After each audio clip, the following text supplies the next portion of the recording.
આવું બહુ થાય. એક ભાઈ એની પત્નીને ઘરે ફોન કર્યો, એની પત્નીને, હાલો રસીલા,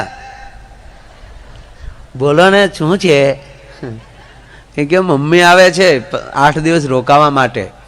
હે, મમ્મી આવે છે 8 દિવસ રોકાવા.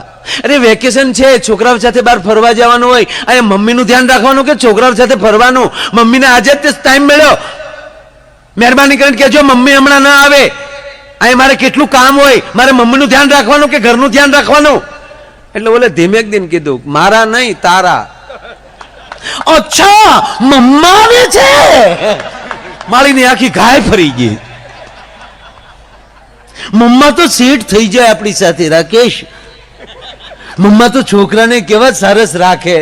નહીં, બેયની માં હરખી રાખો. બે એક મમ્મો ને એક મમ્મી. આમ તો મમ્મી શબ્દ જ મન નથી.